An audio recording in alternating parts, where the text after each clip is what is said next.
Welcome to the Knakal News Network. Knakal News Network is brought to you by Massey Knakal Realty Services, New York's #1 building sales firm. Hi, I'm John Hageman, Sales Team Manager for Massey Knakal. Welcome to the Knakal News Network.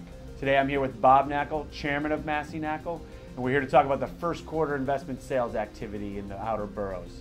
Bob, tell us what's happened in the first quarter so far.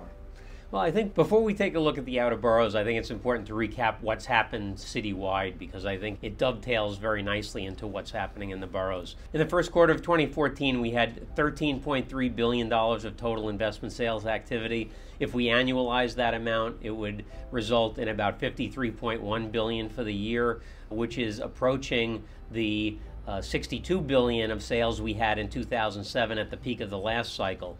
Why that's important is that the first quarter totals are usually a lot less than we see throughout the year. Activity usually picks up, so we anticipate that for the year we'll see a higher dollar volume of sales than we've seen before.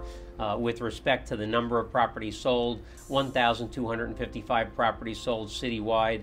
That's on pace for 5,020 sales for the year, which would be more than the 5,018 that we had in 2007. So all indications citywide, Hags, are that we're going to see record numbers of sales volume this year, both in terms of dollar volume and number of properties sold.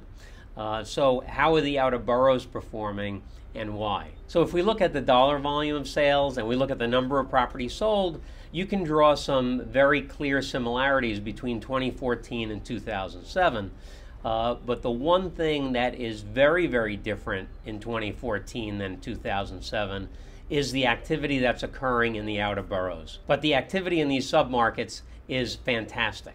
What does the dollar volume actually look like in the outer boroughs? First quarter of 2014, $3.65 billion of investment sales activity. If annualized, that's about $14.6 billion for the year. If we achieve that level, it will be about 51% higher than the $9.6 billion that we had in 2007. So the market is just absolutely going bonkers out in these other submarkets. So with record dollar volume, I would expect that the number of properties sold is also at record levels. The number of properties sold is also on a record pace. It was 1,026 properties sold in the first quarter of 2014. That's on pace for over 4,100 for the year, which would exceed the 4,065 properties that were sold in 2006, which was the most active year during the last cycle. So the numbers look extraordinary for the outer boroughs so far in 2014. So Bob, what do you think the main cause of all this activity in the outer boroughs is? Well, I think there are several reasons why there's more activity in the outer boroughs. Firstly, we've seen the mix of buyers that are interested in buying in the outer boroughs change. We've seen institutional capital increasingly looking at assets in the outer boroughs. We've also seen foreign buyers increasingly looking at the outer boroughs, which a few years ago they were not doing. So let's talk about individual submarkets now. Well, in all the submarkets in general, we're seeing all types of records being attained for the volume of sales. If we look at the Queens market, we see that in the first quarter of 2014, there was $830 million of sales activity.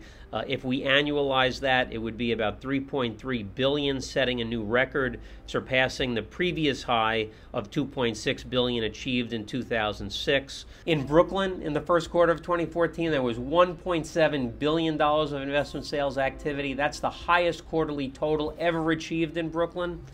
The Bronx was probably the biggest surprise of all the submarkets. In the first quarter, there were over $800 million of investment sales activity. If we continue on that pace, that'll be about $3.2 billion in sales activity for the year. That $3.2 billion would be another all-time record, surpassing 2006 by 47%. So it seems like I'm being repetitive with all these records that we have, but the volume in the outer boroughs has been tremendous. And lastly, Northern Manhattan. Well, the Northern Manhattan submarket is the only market where the numbers were a little disappointing relative to last year. but I think it's a little unfair to characterize Northern Manhattan as not doing well. Yes, the numbers are down from 2013, but 2013 was such a tremendous year for Northern Manhattan. And even though the volume of sales is down, both in terms of the dollar volume and the number of properties sold, we see that value has risen to a greater degree in Northern Manhattan than anywhere else in the city. Property values are up 17% year over year.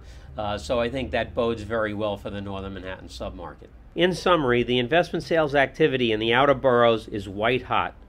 All-time records are being set left and right for the dollar volume of sales and the number of properties sold. Based on investor appetite, we expect these trends to continue throughout 2014. Thank you for joining us today. Tune in next week for another installment on the Knakal News Network.